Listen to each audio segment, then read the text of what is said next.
Good morning, everyone. My name is Hinsumei Yuli, and allow me to introduce to you my group mates, starting with Mr. Jiro Miguel Gabatino, Miss Purity Gabaw, Mr. John Patrick Garcia, Miss Bea Bianca Flor, and lastly, Mr. Brett Algin Gallardo. For today, we're going to discuss and report to you about the scientific revolution as well as the life and works of Aristotle, Ptolemy, and Copernicus. The Scientific Revolution. The Scientific Revolution was a series of events that marked the emergence of modern science during the early modern period, when developments in mathematics, physics, astronomy, biology, and chemistry transformed the views of society about nature. It is a drastic change in scientific thought that took place during the 16th and 17th centuries. A new view of nature emerged during the scientific revolution, replacing the Greek view that had dominated science for almost 2,000 years. Science became an autonomous discipline, distinct from both philosophy and technology, and it came to be regarded as having utilitarian goals. Out of the ferment of the Renaissance and Reformation, there arose a new view of science, bringing about the following transformation: the re-education of common sense in favor of abstract reasoning, the substitution of quantitative for a qualitative view of nature, the view of nature as a machine rather than as an organism, the development of an experimental scientific method that self-defined answers to certain limited questions, and the acceptance of new criteria for explanation, stressing the how rather than the why that had characterized the Aristotelian search for final cause. By tradition, the scientific revolution refers to historical changes in thought and belief, to changes in social and institutional organization that unfolded in Europe between roughly 1550 to 1700s.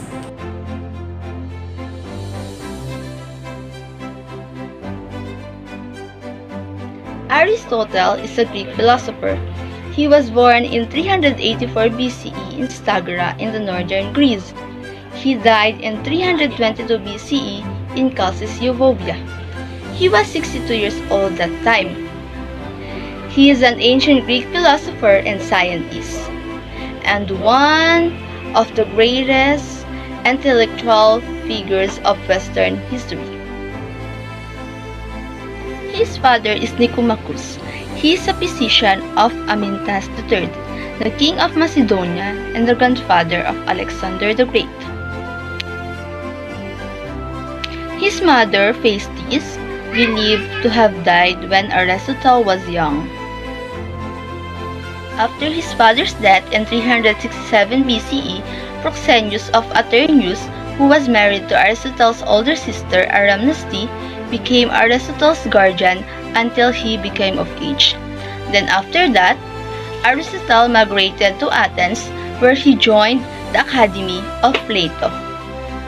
Athens was considered as the academic center of the universe, the capital heart of ancient Greece. It represents all the greatest mathematicians, philosophers, and scientists from classical antiquity, gathered together, sharing their knowledge and ideas to each other. He stayed there for 20 years. He was not seen as Plato's successor. This was because of some fundamental differences between their philosophies.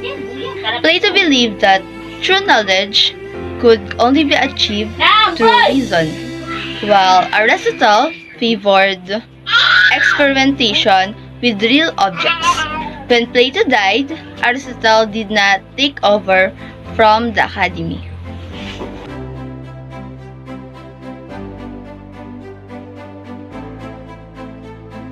Pythias, aka Pythias the Elder, is a Greek biologist and embryologist.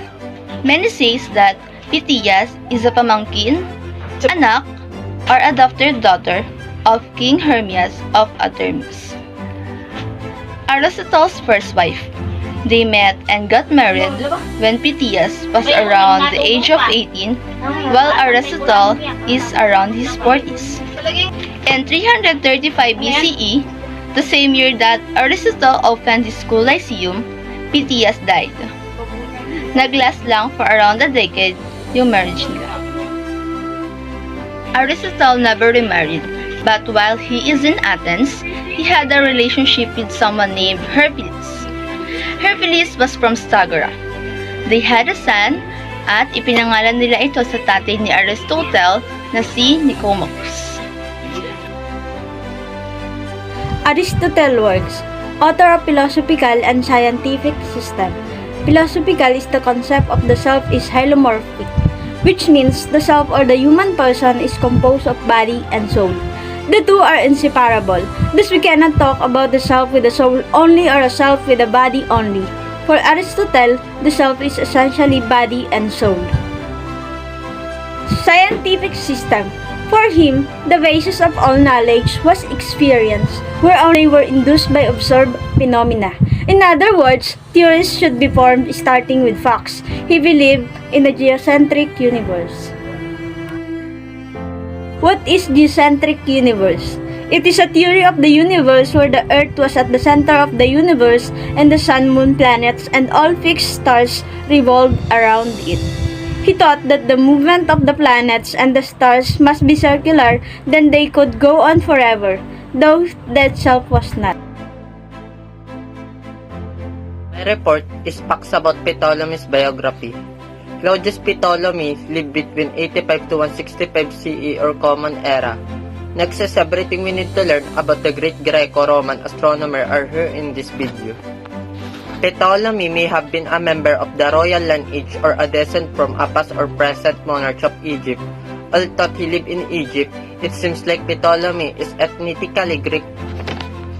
Also, Ptolemy is one of the most influential Greek astronomer and geographer of his time. He was about 12 years old when he acceded to the throne, turning the country into a Hellenistic kingdom and Alexandria into a center of a Greek culture.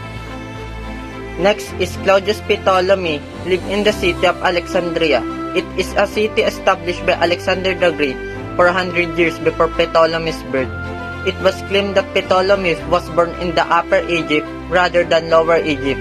So he would have been a Roman citizen and he lived much of his life in the city of Alexandria. They isolated themselves in the capital city of Alexandria, a city which envisioned.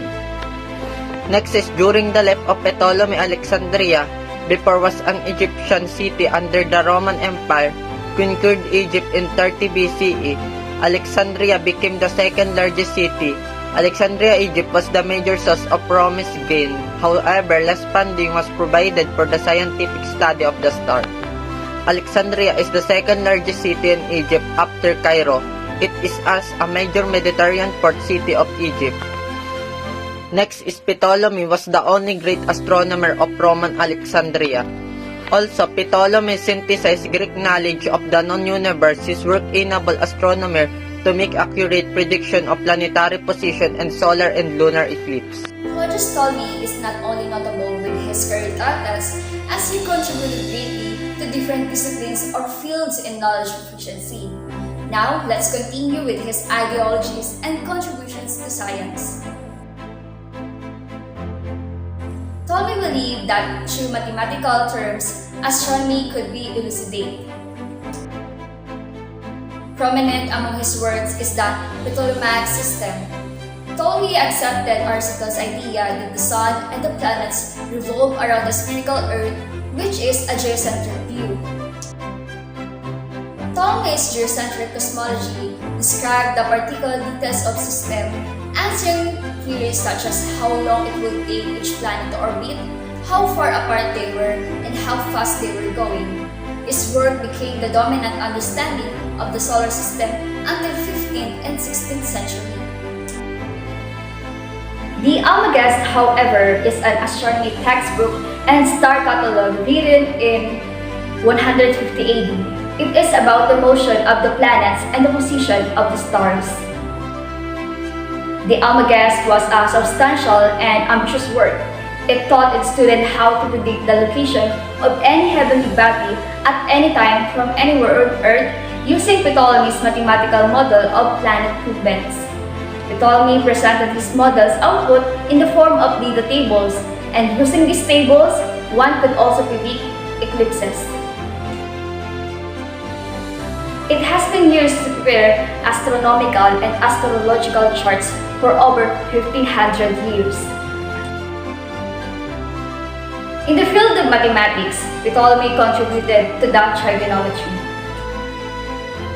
His table of chords was the earliest surviving table of a trigonometric function.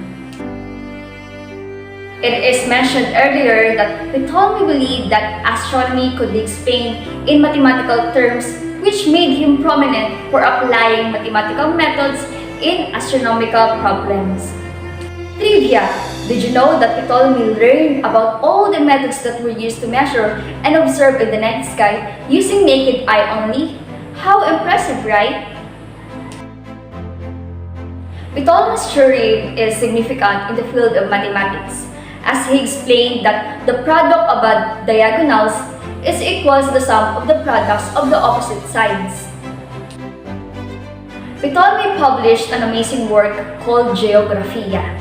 This great geographer was the first writer to employ latitude and longitude in mapping.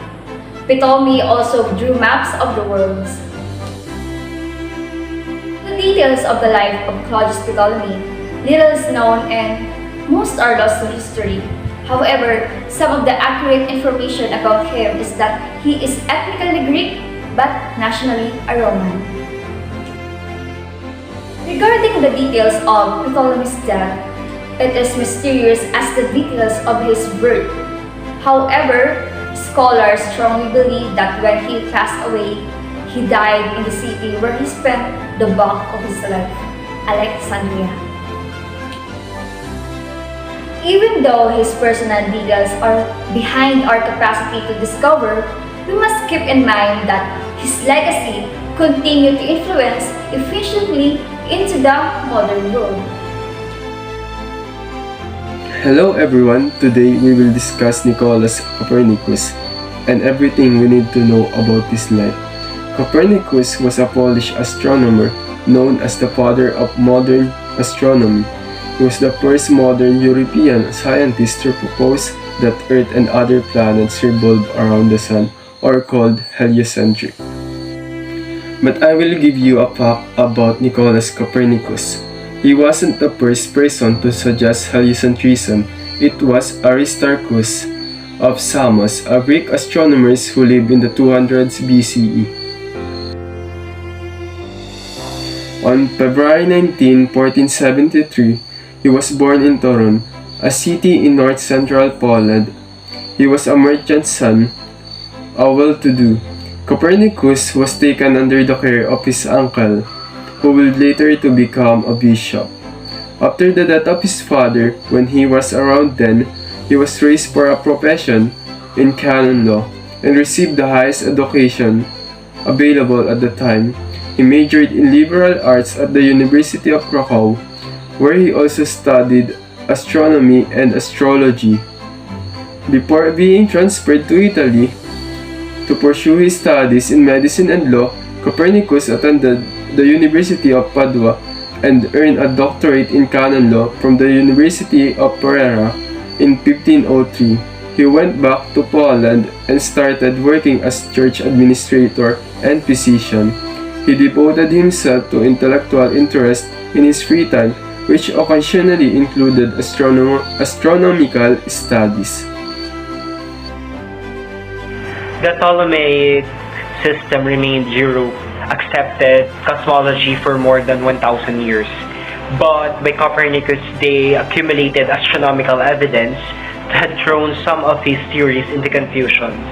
Since for more than 1,000 years, in Europe, Ptolemaic system is accepted in cosmology. That's why some of the Copernicus accumulated astronomical evidence lead into confusions, and astronomers disagree on the order of the planets from Earth, and it was this problem that Copernicus addressed at the beginning of the 16th century. Since it has confusions, some of the astronomers disagree on the arrangement or the orders of the planet from the Earth. That's why Copernicus addressed this problem at the beginning of the 16th century. Sometimes between 1508 and 1514, Copernicus wrote a short astronomical treatise commonly called the Commentarius or Little Commentary, which laid the basis of his sun-centered or we call nowadays the heliocentric theory, a radical departure from the conventional wisdom of his era. This work was not published in his lifetime. So therefore, it was Copernicus who create the heliocentric theory, but it wasn't published during his lifetime. So it was published after his death. So on his astronomical treatise called Commentarius or the Little Commentary, he explained that the sun is the center of the solar system. While revolving around the sun, the Earth, he argued that it spins on its axis daily. Earth takes 1 year to orbit the sun, and during this wobble times gradually on its axis, which accounts for the precession of the equinoxes. And this is the time where the day and night is equally divided, the Earth, wherein it's commonly happening on September 22 and March 20. So, by the late 18th century, the Copernican view of the solar system was almost universally accepted. And nowadays, we all know that the Earth is revolving on the sun for 1 year and daily on its axis by 24 hours. And it was accepted until now.